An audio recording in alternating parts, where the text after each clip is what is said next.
যে আমার মা বাবা মারা গেছেন, ওনাদের মৃত্যুবার্ষিকীর তারিখ হিসাবে আমি কোরআন খতম বা মিলাদ মাহফিলের আয়োজন করি।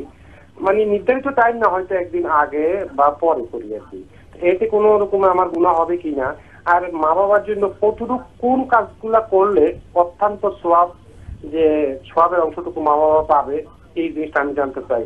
আচ্ছা, মৃত্যুবার্ষিকীর ব্যাপারে যে কথা হচ্ছে কোরআন খানি কিংবা এর উপলক্ষে কোনো অনুষ্ঠান এই করার বিধানটা কি ভাই জানতে চেয়েছে? হ্যাঁ, মৃত ব্যক্তিকে কেন্দ্র করে কোনো জিয়াফত করা, মিলাদ করা, কোনো কোরআন খানি, কুলখানি, এগুলি সবই টোটাল নিয়াহাতের অন্তর্ভুক্ত।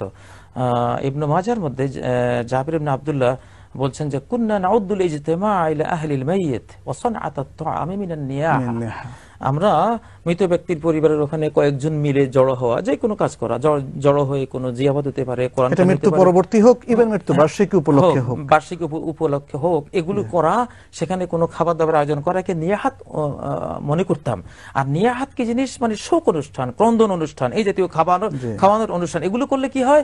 সহিহ বুখারীর জানাজা পর্বে একটা হাদিস রয়েছে, আল মাইয়িতু ইউআযাবু বিমা নিহা আলাইহি। মাইয়েতের জন্য এই জাতীয় কোনো অনুষ্ঠান করলে তার আযাব হবে।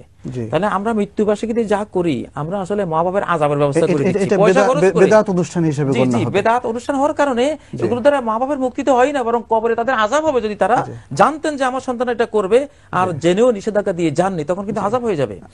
অতএব মা বাবার আযাবের ব্যবস্থা না করে বরং তাদের মুক্তির ব্যবস্থা করা উচিত। সুন্নাহর পন্থায় আমল করা উচিত। বাবা মায়ের জন্য কি ধরনের দোয়া এবং কি ধরনের আমল করা যেতে পারে, এই প্রসঙ্গে আসলে আমাদের আলোচনা হয়েছে বহুবার হয়েছে। বাবা মায়ের জন্য নেক সন্তানের দোয়া হচ্ছে সবচেয়ে ইফেক্টিভ। এছাড়া আরো যে সমস্ত আমলগুলো করা যেতে পারে, সেটা তারা যদি হজ না করে থাকেন, তাদের ফরজ হজ আদায় করা যেতে পারে, তাদের পক্ষ থেকে উমরা করা যেতে পারে, তাদের ফরজ সিয়াম, বিশেষ করে মানতের সিয়াম পালন করা যেতে পারে, তাদের ঋণ শোধ করা যেতে পারে, এবং তাদের বন্ধু বান্ধবদের সাথে সদ্ব্যবহার করা ইত্যাদি আরো অনেক ভালো ভালো জিনিস তাদের জন্য ওয়াকফ করা যেতে পারে, তাদের জন্য সাদাকা জারিয়া রূপে অনেক আমল করা যেতে পারে। প্রিয় দর্শক, এগুলো একটা কমন আইটেম, ইনশাআল্লাহ একটু খেয়াল করলে আপনারা সেগুলো জানতে পারবেন। তবে খেয়াল রাখবেন, বাবা মায়ের জন্য যেন এমন কোনো আমল করা না হয় যেটা বেদআহ অথবা যেটা পাপ হিসাবে গণ্য হবে।